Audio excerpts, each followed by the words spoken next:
and welcome to the Golden Hour. I am Golden Duffy, your host for the next hour. We are going to be talking about cheating, betrayal, abandonment, the traumas that may have led you to closing your heart down. This is a subject that I don't actually have personal experience with, but I've had a lot of clients that have walked through this, daughters who have walked through this. So I have the outer perspective, I have the outside perspective, and I'm very empathetic. So I know I can really feel what that must feel like. So I want to implore you to understand that I don't have exactly the experience, so I can only speak to what I've experienced outside of me. So I think it's important to start with that, because I never want anyone to think that I have all the answers, because I don't have all the answers. I'm always formulating, I'm always processing, and I'm always picking up on working with people and helping them to heal from things. And I definitely have helped many people heal from this cheating wound, from the betrayal wound, and understanding even in my own wounds. I do have abandonment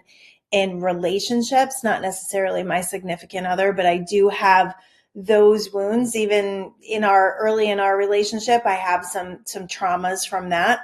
So I do understand the nature of the process of healing from these traumas. And if you're going through life and you've got these relationships who continually have these cycles involved with them, where you're always being cheated on, and you're in distrust in every relationship, you're closing down your heart, you're coming from this very resentful and battered place, where you don't really feel like yourself, you're acting outside of who you truly are inside, who you truly are beyond these wounds, then, it's looking at that framework and it's saying, okay, how do I want to respond from now on? How do I want to act? Who do I want to attract? Because if you are consistently attracting the same type of person and that same cycle keeps happening, then you have to change who you are attracting. Now, who we are attracting is based very much on our output. It's the signal that we're sending to the world about how we feel about ourselves and what we will tolerate, right? So if we get in a relationship and someone isn't exactly treating us with respect or love, or maybe they're not getting back to you, maybe they're not good at communication, then you have to look at that and you have to say, okay, has this happened in my past and how have I responded from it? Because the response is everything. Your response to life will tell you where your healing edge is, where you need to heal. Because if you are responding in triggers, if you're responding in ways that are kind of beyond emotional intelligence, so your emotions are out of control, you're doing things and saying things that you don't want to do, like you don't want to act like that, but you feel like you have no control over it, then you have to take a look at that and say, okay, where are the wounds? What are they connected to? And how can I heal from them? And that is a lot of journaling exercises. I'll give you guys some questions that you can use to journal with that are going to help you. And then at the end, make sure you stay till the end or come back. I'm going to do an emotional release and set new intentions for your new relationships, or even your relationship now. You could be in a relationship now and that partner cheated on you a long time ago and you're still having issues with it. It's a hard one to come back from. Or you could have been the cheater. You could have been the one that went outside of your relationship. And cheating doesn't necessarily have to be marriage, right? And cheating doesn't necessarily mean that they're in a relationship with somebody else. They could just be doing something that destructs your trust. So it could be, gambling, it could be drugs, it could be, spending way too much money on things. It could be a different type of betrayal that makes you feel like you were cheated. It makes you feel like you can't trust this person again, and you're not sure how to navigate the relationship in the distrust. And then once you set up a pathway for distrust, the entire relationship becomes founded on that. That's the foundation of it. So you're always looking for things to catch them, in the act of, you're creating these scenarios within your own mind, and there is no peace there. They could be completely innocent and you could see things that they're doing and make up stories in your head and actually manifest that type of cheating. So it's really important to clean up that inner story and to heal from this, especially if you're still with the person. If you're not with the person and you've moved on, and maybe, maybe you're in a position in life where you're like, okay, what's next for me? I really want to be in a significant relationship, or even in friendships. I went through a huge fallout in friendships in the past year, and I've had a lot of friendships, a lot of betrayal, a lot of healing to be done in relationships that weren't necessarily romantic. So in looking at that, it's like, okay, as I'm moving forward, what kind of relationships, what am I going to tolerate from people? What's going to be okay and what's not, what's going to be a deal breaker for me? I have a lot of deal breakers. You may not, but I do. And the reason why I have a lot of deal breakers now is, not because I'm harsh or cold. It's because I understand the nature of my own being, and knowing that taking part in relationships that are so much less than I know I deserve is not going to fly anymore. It's just not going to work for me anymore. So you may not be at that point in your life. You may still be a people pleaser. You may still not have any boundaries. You may still be giving people passes and excuses, which I did for a long time. But I'm going to tell you, it's not the greatest way to joy. You may still have people around you and you may still have things to do all the time. But at the end of the day, when you can sit back and say, this person really has my back, or this person really supports me, or this person really cheers me on, you won't have that if you're holding on to the people that do the opposite, that don't support you, that talk behind your back, that cheat on you. Basically, it's betrayal. It's betrayal. It's all betrayal, right? All right. So getting back to relationship. Now, I did an episode on this, and this is why am I doing an episode on this again? I think because, well, first of all of my episodes are very intuitively done. So I usually get a message about what needs to come across the show, and this came in strong. I did an episode 92, and that is one of my most listened to episodes on cheating and betrayal. So go back to episode 92, season 1. I don't know. I didn't listen to it today. I should have. I may be repeating the same messages, but I think we often need to have the same messages repeated over time, or we forget, or we expand and grow and we hear them differently. So I don't know if I'll share the same. I won't share the exact same stuff, but I will connect the dots for you as far as why I'm doing this show today, and help you to understand that relationships are really important. They're really the mechanism of how we learn and grow the greatest. The financial piece, the success piece, the goals, all of that is great, but we learn and grow the most from being in relationship with each other. And you may say, oh, I'm a loner and I don't need anybody, but that's absolutely not true, because you're kidding yourself. You are love. You are pure. You are the purest expression of love. And so is everyone else. Whether you can feel it or notice it or not, we are all in this stream of consciousness that is the purest form of love. So when we are shutting ourselves down, we are not becoming the truth of who we are. We are not expanding to this incredible love that we are. So love can come in many different forms. It can come through nature. It can come through pets. What's going on with my hair here? Hold on. I got to straighten this out. I always don't know what direction I'm going in when I'm on this camera. Okay, good. Hair out of place. Hello. It can come through, a mother, a father, a sister, a brother, a friend, a significant other. It can come in a lot of different forms.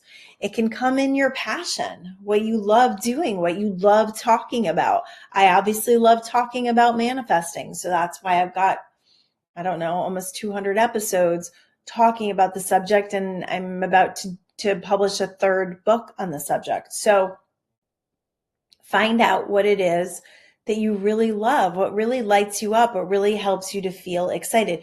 You know the feeling of excitement. You may not have felt it in a long time, but when you feel that shift in your energy field where you feel free, where you feel expressive, where you get silly, that's when you know you're in the stream of love. You're in the stream of your passion. You're in the stream of excitement.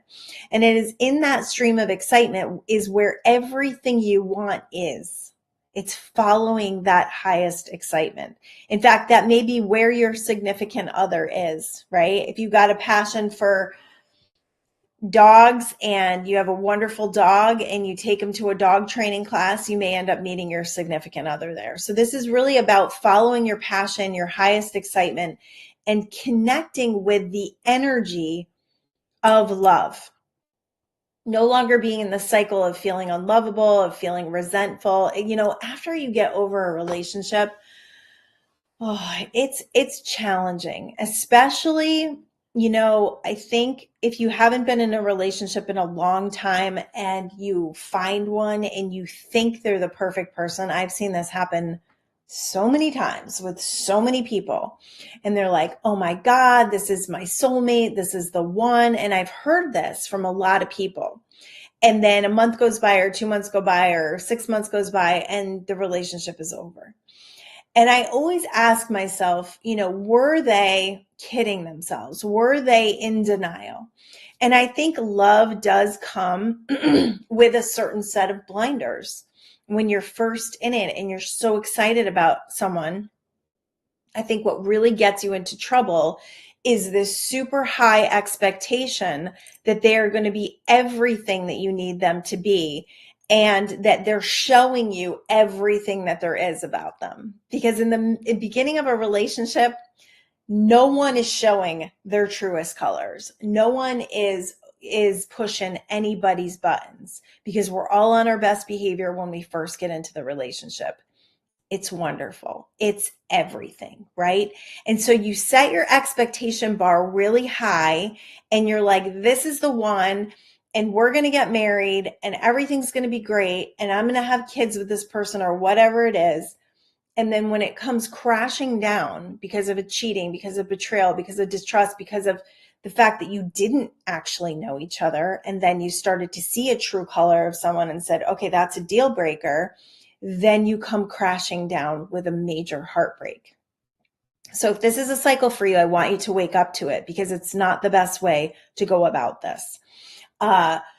Slow and steady wins the race, right? And I get it. Like, being excited, being in a relationship, being all in is super fun, but just keep your expectations in check, where you don't kind of give all your power away and get to this place where you're like, this is everything I want it to be, and it's never not going to be what I want it to be. Because we're all expanding and growing. And, you know, it's challenging for me with my 4 daughters, because they look at my marriage and they look at the way my husband and I are with one another, and they're just like, that's what I want. And it's so perfect, and it's so real, and it's so honest and authentic. And it wasn't always that way. You know, in the beginning of our marriage, in the beginning of our even getting, you know, we dated for 7 years. We worked through a lot of stuff. We fought a lot. We were never disrespectful to each other. That was the one thing that I realized after hanging out with some married couples. Like, we never talked down on each other. We never picked on each other. We never, you know, we would name call when we were in a big argument, but for the most part, like, we had respect and love for one another. And so we didn't put each other down. So that's important. Don't do that in your relationships. If you're doing that to one another, it really doesn't lead to a healthy, loving relationship. But in seeing, you know, the first idea that this person might not be perfect, it may be easy for you to just be like, okay, I'm done. I'm not doing this. It's a deal breaker. But if you decide, especially if you're married, if you decide that you're in it to win it, which we did, we took the word divorce off the table very early in our relationship. I think I was probably 22 or 23 And we said that that was not an option. And we decided to never throw that word around. So divorce was never a threat. We never said, I want a divorce. We never contemplated divorce. We never tuned into the frequency of divorce. And I think that's really important if you're in marriage, really important, because if you erode the marriage with that word, if you erode the marriage with that idea, it's going to be very easy for you to go. It's not easy to stay married, especially these days. I started thinking about the fact that it is probably easier to cheat than any other time in our history. Easier to cheat. I mean, there is tracking and stuff, but with social media and the ability for the access for people to have to you and for you to keep secrets from your significant other is major. It's major. And I do believe social media takes our attention away from one another. So that's like a whole other factor to why I'm sure marriages are not going to be lasting as long because of that element. So keep in mind and be aware, especially if you're married and you're just listening to this because you have these past wounds and you don't want to deal with it in your marriage. I hope there's people that are married that are watching this because it's important to understand the mechanisms of this so you don't fall into it. So if you're in a significant relationship, let me just talk to that for a second. Bear in mind, it's not always going to be easy. You're not always going to like each other. You're not always going to agree. And if you can keep turning towards one another and not turn away and look for attention elsewhere, you will create something very rich and very deep.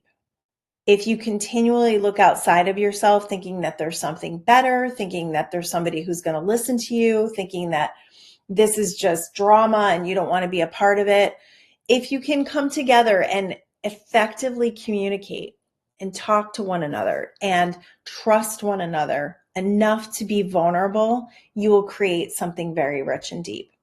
If you are in a situation where you've just had a relationship end, or maybe you had a relationship end a long time ago, but it ended in a really yucky way. So it was betrayal, cheating, distrust, broken heart, abandonment. If you got all the issues, if you got all those challenges going on inside of you, then I would say it's time to do some cleanup.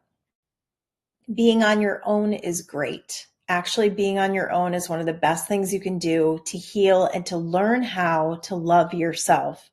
Because one of the biggest, I think, downfalls in relationships is codependency. You know, when we're so dependent on another person to make us happy.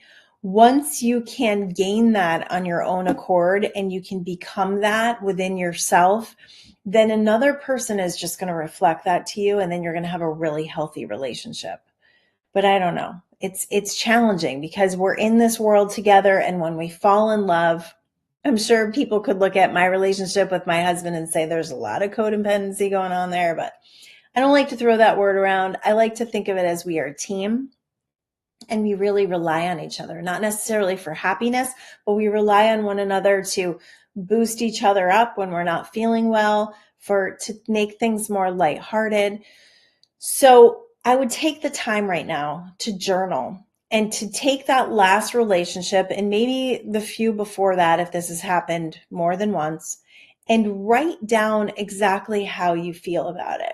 Maybe how you felt in the beginning and how you're feeling now, and how you want to feel once it's all said and done, how you want to feel, how you want to be able to let this go, how you want to be able to heal from this.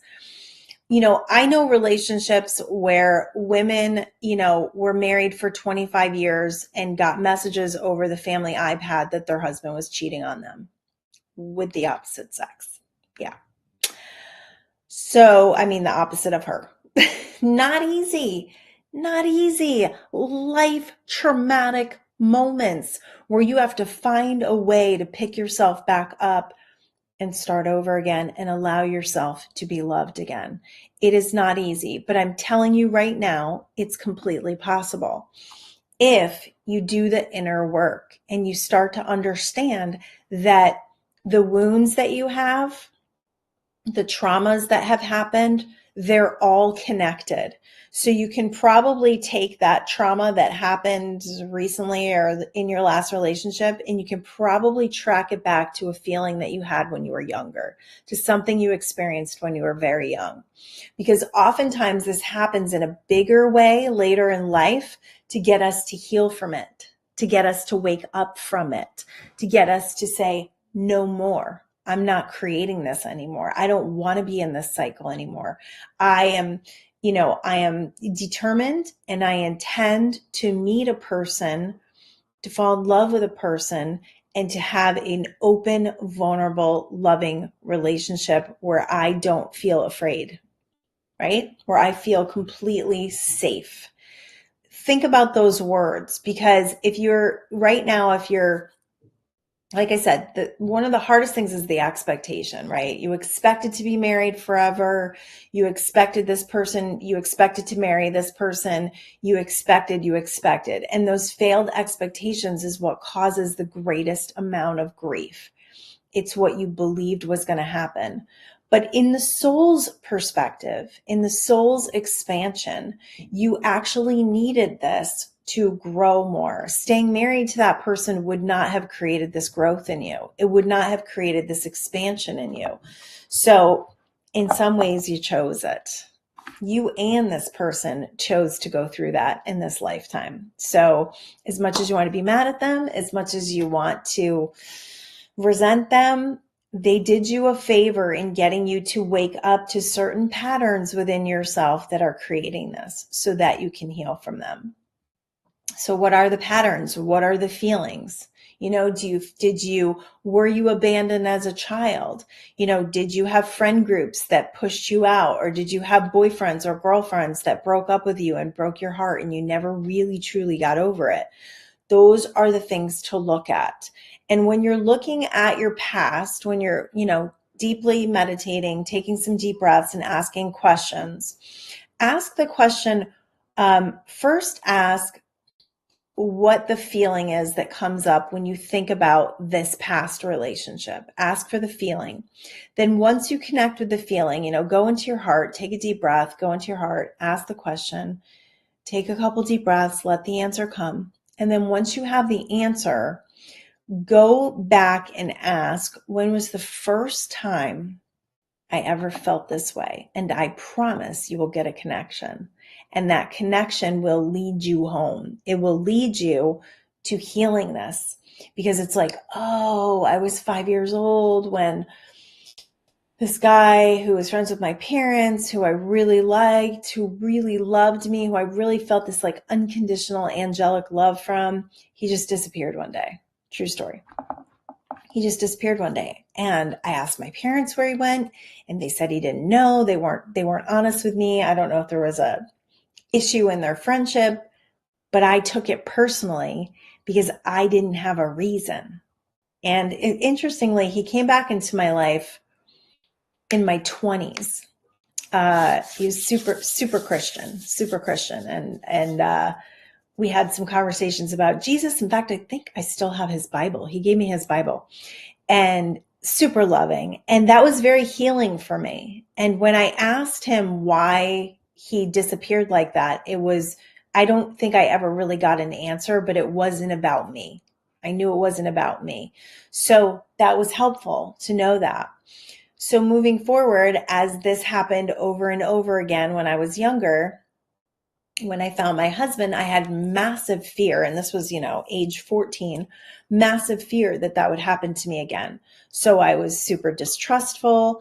I was jealous. I was a little crazy when I wouldn't hear from him, and eventually drove him to break up with me because I was so obsessed. So then I took that time to heal and to kind of learn who I was, because I was so young and I had such low self-confidence, and really kind of came into my own. I switched schools and started to come into my own and started to create new friendships and started to gain a little bit of confidence. And then he actually never really let me go. He would say he did, but he never really did. And then we got back together, and it was better. It was healthier. And that distrust wasn't there anymore. And I think that's because it healed, because distrust has never been part of our relationship. People have asked me that before, and it's like, well, does your husband, I'm like, we trust each other completely. And, I've been accused, and I think I went through times in my life where I sought attention from other men. I don't know if it was an ego thing or a low self-esteem thing, or it just made me feel better about myself. I was a young mom, and maybe I needed that, but I would be accused from other women and I was friends with of, you know, cheating with their husbands. And I was like, have you seen my husband? I'm not cheating on him. I'm like, you don't even understand. Like, it's not even an option for us to cheat on one another. Like, this is it. Like, once we found this, that was it for us. I may have fun and I may be flirty and whatever, but never going there.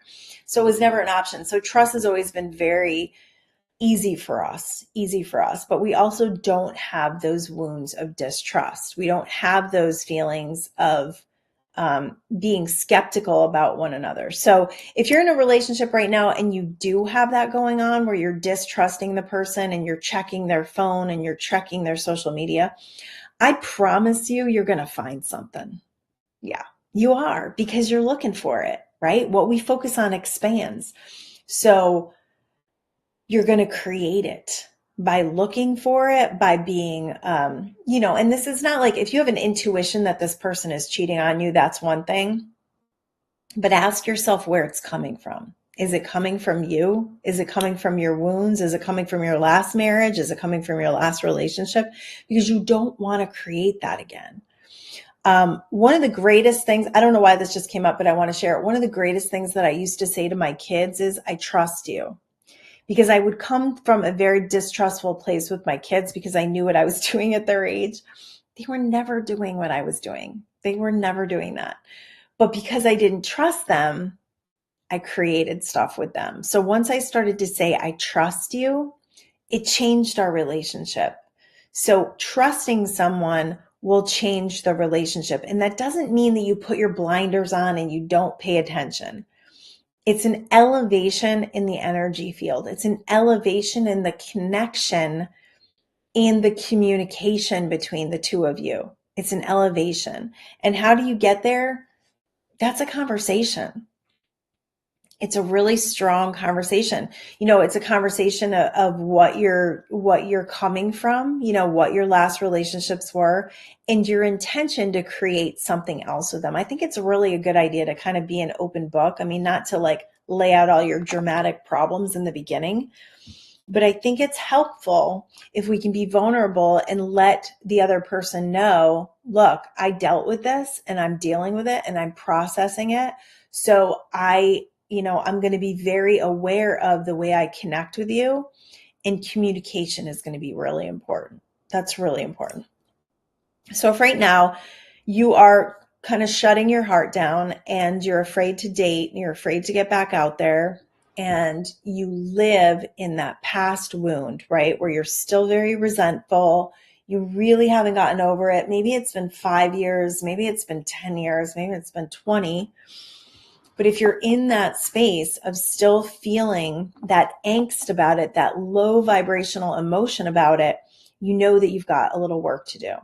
I would highly recommend quieting your mind every day, meditation, 10 to 15 minutes. I gave this little tip the other day for someone that I gave homework to meditate.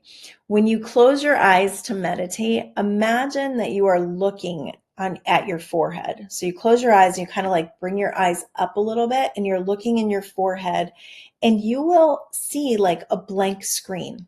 It will be blank. And that blank screen is where you want to focus. And that will help if the thoughts come to just keep focusing on that blank screen. It really helps to quiet the mind. So as you meditate and quiet the mind, after you're done, do some journaling and ask yourself, how are you feeling about things lately? How are you feeling about yourself? How are you feeling about men or women, right? Gosh, I've worked with so many women that had the worst signal to men.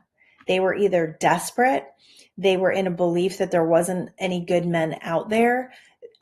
Just like the signal that you're sending out there is super important. It's really important because that signal is what's creating, right? So it's creating your experience of men and or women, right? If you're in this with women, like I've talked to men and they say, there's only crazy ones out there. Or I've talked to women who said, men are only looking for young women. And I'm like, yeah, until they date them and see how immature they are, right? How high maintenance they are. So all of those beliefs create, and those beliefs are creating your experience right now. So if you believe there's no good people out there, you're not going to find them. If you believe that you can't find any friends, you're not going to find them. There are moments in life that we need to go through these ebbs where it feels like nothing's happening. The reason for those moments of ebb are so we can heal, so we can take the time to go within, so we can go and compress, right? Like go into compression instead of depression. I talked about that a couple weeks ago.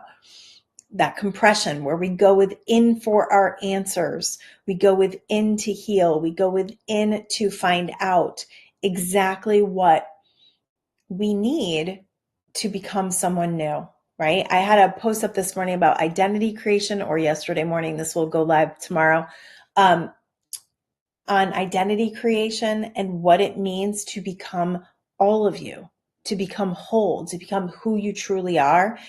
These wounds and things that have caused you to close down your heart are not who you really are. Remember, you are the purest expression of love. So those closing your heart down, not being available, not communicating well, not putting yourself out there, that is all going to keep you safe and small and sad. Safe, small, and sad. Maybe maybe you're perfectly happy being alone. And I have nothing to say about that because I think that is possible for people. But I think if you ask most people, they've only resigned to that. Yeah, they've only had a resignation to that. They didn't necessarily choose that, but they're like, there's nobody out there, so I'm just going to be alone. It's always more fun with somebody else. Just my personal opinion. Friends, significant others, it's just more fun. Life is more fun when you can share it with other people. Get their opinions, get their perspectives, get their laughter going. If you're sitting in a room by yourself telling jokes, you might laugh, I don't know, but you're not going to laugh as hard as if you're with someone. So if you've convinced yourself that you were meant to be alone in this life, that's the signal you're sending. And that's why you keep getting that. So if you don't want to be, like, what do you really want? I asked somebody on Facebook today, like, what do you really want? What do you really want? If you really want to do something, that desire within you is a call to it. And it means that you can have the ability to manifest it if you have that desire within. That desire within is the truth of who you are. It's calling you to who you really are, that expression of who you really are. So that's important to note. If you are, maybe you've been alone for a long time and you're just like, I don't know where to meet people, and I don't, dating sites. Oh my goodness. Yeah. Dating sites, funny, right? Doesn't have to be a dating site. You don't have to meet someone on a dating site. I just had a friend who met someone in a boot barn. She found herself a cowboy. I'm high-fiving her. It's a cute cowboy too. She was single for a long time. It took her some time. So if that's you, you've got a lot of momentum going in the direction of the way you've been. So you can't expect this to change just like that. You could. I mean, that's quantum leaping at its finest. But you have to do this incremental work as far as like working on yourself, finding out who you really are, doing some spiritual work, maybe, getting deep within yourself, working with an energy person, and getting clear on what is it that I want from this life. If I could choose, what would it be? What would really fill up my heart? What would really fulfill the love that I am? And then you will have clarity to manifest it. And a lot of those relationships created a lot of desire for the real thing, for the thing that really works. So that's important too, right? That clarifies your desire. When you know what you don't want, you know what you do want really bad, really, really bad, right? So that's really, really important information, because if you don't know what you want, you're just going to keep creating the same scenarios that keep activating the same energy within you. And it's going to be very frustrating, and you're going to feel quite miserable from it. So in order to truly heal, no matter what's happened, like worst case scenarios, if you can start to heal from it and let those really yucky emotions go about it, you're going to free yourself to be you. That person, whatever they did to you, whether they cheated on you, whether they stole money from you, whether they did horrible things, whatever that person did, there's karma. Karma is happening all the time. So you're not the one that has to make sure that they pay. You're not the one. If they did steal money from you, you can manifest it back. We've done this. We've done this as well. So you can manifest it back. But it's that belief that you, and the determination to get it back. All of the wounds that you've been through are healable. I think I just made that word up. They're healable. You absolutely can heal from anything that's happened to you to the most traumatic thing. You can heal. But you have to be willing to look at it, to look at the fears, to look at the energy that created it, and you have to take some responsibility for that. If you want to step out of victimhood, you have to look at your contribution. There's always a contribution by us. So there were blinders on, or, things that you were doing that contributed to it. I think a lot of times with women, it's really easy for us to kind of shut down. And when we shut down our heart and we shut down our bodies, that creates a rift between us. And men don't do so good with that. They really don't. So I think, I know that there's this mechanism of the mind, because it wants to keep us safe and the same, that will tell you to not give yourself freely to your husband or significant other, whatever that is. And that mechanism of the mind will create rifts. Now, in a sexual relationship, when you are, in that loving relationship with one another, it's very spiritual. That's a very spiritual act. So if you're not taking part in that spiritual act and you're shutting yourself down because they didn't do the dishes or they didn't take the garbage out and you're making them pay for it, that will make the overall relationship really pay. So pay attention to that, because that is a mechanism of the mind to keep you from growing and expanding as a couple. And as you get older and the hormones drop and all of that stuff, it's still really important to connect and to bring yourself to those places of spiritual connection. I'm telling you, lovemaking is a spiritual connection. It absolutely is, if you're doing it from the right mindset. Yeah, not everybody's there, but in a marriage, in a significant relationship, it can be very spiritual and very important for you to connect in that way with one another. If you're all by your lonesome right now and you're feeling down and you're feeling sad and you're feeling lonely, you cannot possibly attract that loving relationship, because you're not on the frequency of it. You are in the frequency of lack of it. And anytime we are in the frequency of lack of something, we are down here and the person is up here. Anytime you're desperate, anytime you're wanting, wishing, hoping, you are not in the frequency of it. So how do you get in the frequency of it? First, I would work on the internal story. So what is my story about significant others or relationships? Have I just completely kicked it to the curb? Have I just decided they're not for me? Have I just decided that I hurt too much and I hate to be hurt? Listen, if we don't open our hearts and take chances and take risks, we don't grow. We don't grow. We don't become more. So yeah, it kind of sucks to get hurt. I get that. But at the end of the day, the first thing you experienced was love. So don't look at all that you've lost. Look at what you've gained, how you've grown, how were in this, how this relationship showed you love, showed you that you are loved, let you express love. Like in the beginning, it was great, right? It's always great in the beginning, right? Before everybody gets to know each other, before everybody starts the shenanigans, right?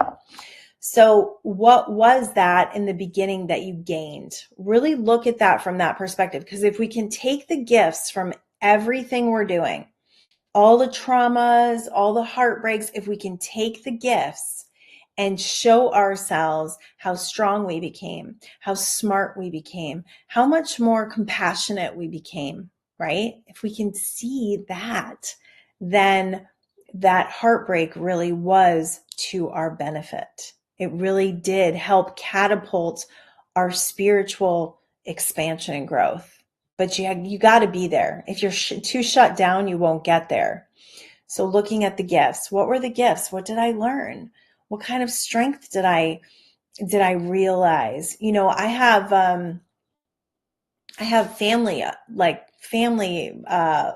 estrangement. And in that family estrangement, there was a lot of pain. There was a lot of hurt. There was a lot of suffering.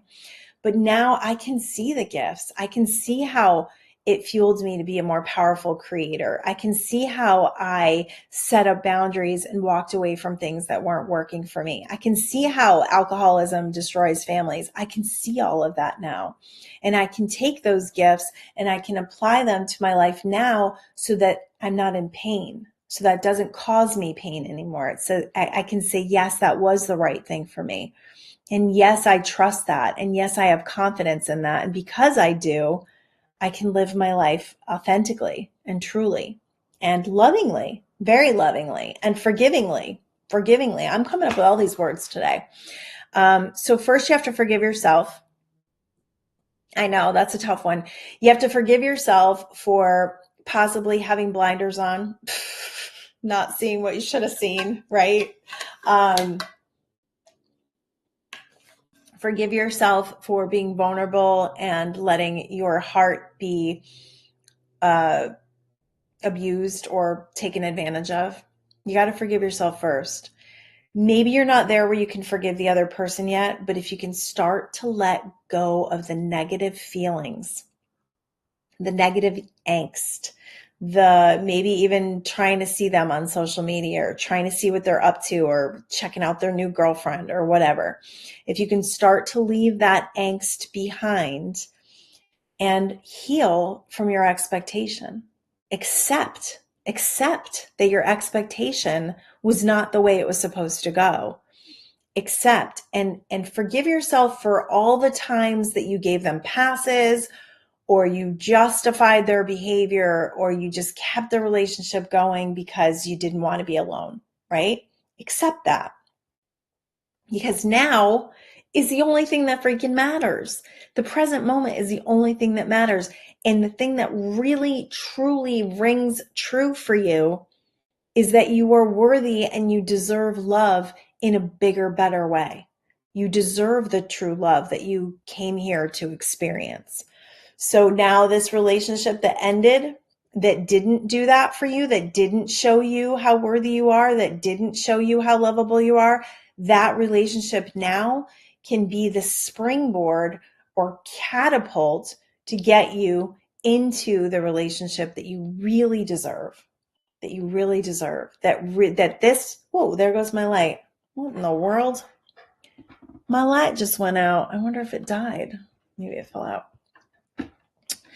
That you really deserve and that you're really worthy of and that you can connect to when you start to heal these things inside of you. And when you start to let go of, okay, that relationship didn't work out. Maybe I had children with this person. Maybe I gave them 20 years of my life. Maybe I gave them the best 20 years of my life. I don't think so because that really wasn't the best. Being with them wasn't the best. Maybe now I can create the best. Maybe now I'm free to live for me. Maybe my kids are moved out now and maybe I can Now really express who I want to be and travel and experience people and have fun. Have fun. Are you having any fun? If you're not having fun, what are you doing? Why are we doing it? You know? Yeah. And if you're in a marriage where you've decided to like really come back together and really make it work, maybe you had some years where it was tough and tumultuous and you turned against each other and it was really hard raising the kids and maybe the kids are gone now and you've come back together. God bless you. Seriously. Because now you've got a chance to create something new. And you have the chance to work with someone on the old wounds and healing them within one another. I think that's beautiful. And I think you can go richer and deeper in situations like that than you never have before. But you have to, come to terms with whatever the hurt was. You got to look at it. You got to forgive yourself for it. You've got to maybe even communicate to one another about it, once more. Maybe you've done it a lot of times. Maybe it only comes up in a fight and that's not productive. I always say it's not a teaching moment.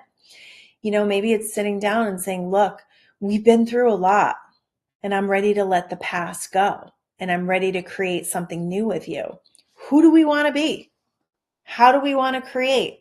How do we want to be with one another?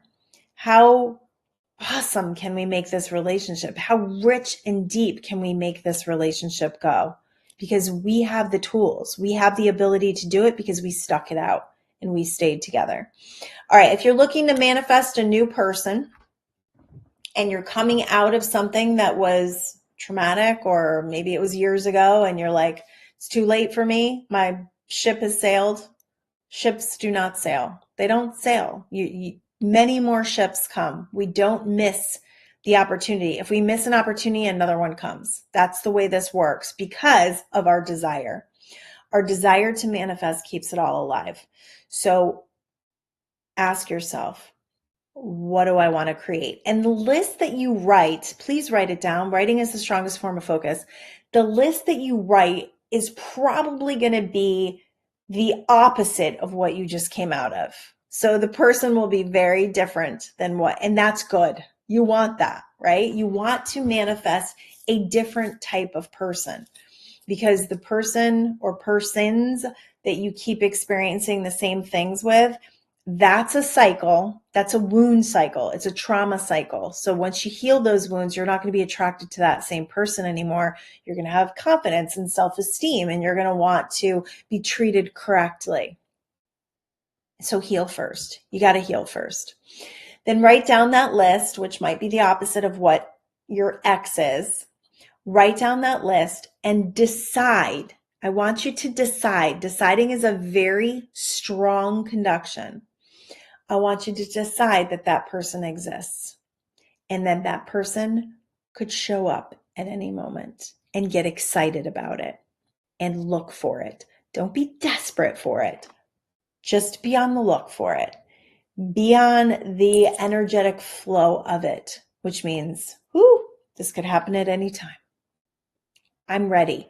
Get yourself ready. Are you ready? Are you letting yourself go? Are you eating for your emotions? Are you out of shape? Are you not doing your hair? Are you not doing your makeup? Are you not dressing up nice? Act as if you're about to bump into that person at any moment. Where would you go? What would you dress like? Where would you want to meet this person? Where do you think the person that you want to be with hangs out? Probably a pretty nice place, right? So start putting yourself in that conduction, in that energy field. And before you know it, that person's going to show up and it's going to be like, boom. And don't get too excited and don't get too blind. Keep yourself awake. Keep yourself awake by communicating, being vulnerable, and understanding that everybody's got their stuff. Everybody's got their wounds. Everybody's got their traumas that they're coming out of. And, be diligent. Not, let things slide, but communicate. If something's bothering you, talk about it. Not in the complaining sort of way, but hey, this is the way I'm feeling. Let's work on this. because a lot of things are created because communication isn't happening. And a lot of distrust happens because we make up stories, we make up scenarios that are driven by habitual loops in our brain that are trauma bonded. They're bonded to our traumas. So they'll drive those worst case scenarios. And you can heal from that. You can stop that addiction to trauma and drama. Yeah, you got an addiction to trauma and drama? A lot of people do. I was talking to my hairdresser today. Yes, I got my hair done. Thank you very much. I'm so happy I found this hairdresser who blow dries my hair right. Like I swear, first hairdresser ever that I've had, except for one. There was one other who blow dries my hair, and I don't look like Rod Stewart coming out. I swear, like first time ever, where I don't have to come home and like re-blow dry it. I digress. But we were talking about shows, and we were talking about this one in particular, and I'm not even going to mention it because it was so awful, and I wish I never watched it. But he was saying, I just want to feel something. He's like, I like the dark stuff because it makes me feel something. And I'm like, wow.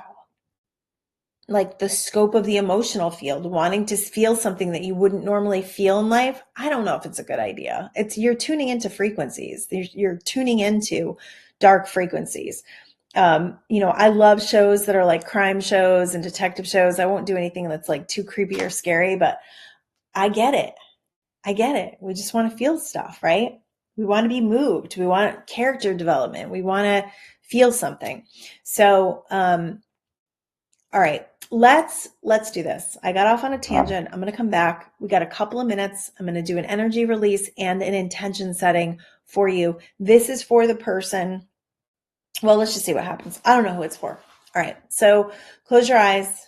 Take a deep breath. And when you take a deep breath, really let your lungs expand and your abdomen.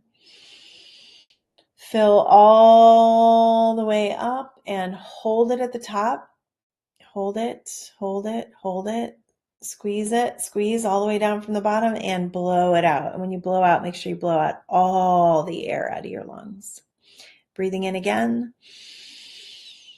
And hold it, hold it, hold it, and release. And then when you hold it for a longer period of time, it will help your mind to clear. Yeah, you just flood yourself with oxygen and it clears the pathway. So we're clear. Now we're clear. All right, so we're going to ask for everyone who is taking part in listening to this, that they have the ability to allow the healing to take place, to release the traumas and the energies and the emotions that have caused them pain, that have caused them heartbreak and abandonment, and just bring us to a new place where they can manifest something new. So take a deep breath. Coming from your heart, release heartbreak, unforgiveness, resentments, fear, distrust. Release all energies of unforgiveness of self, energies of feeling unlovable, abandoned, not worthy. Yeah, that comes from the abdomen. So release all unworthiness, low self-esteem, releasing all energies of self-criticalness, self-hatred. Ooh, that came from the whole body. Releasing all energies and beliefs that you are not worth love, that you don't deserve love. Releasing all the energies and blockages around love. So releasing all cages around your heart, all blockages around your heart. Take a deep, deep breath. Blow it out. Imagine there's dark smoke coming out the top of your head. It's coming from your heart. And it's allowing your heart to be lighter, to be freer. It is allowing you to release all of the past relationships, the past traumas, the past wounds. Allowing you to release jealousy, release desperation and fear of being alone, and allowing you to come into this place of open-hearted healing. So I want you to see this beautiful light over the top of your head. Shining down, shining, shining, shining all through your neural pathways in your brain, all the way down the back of your neck, opening up the light in the front of your throat so you can speak your truth.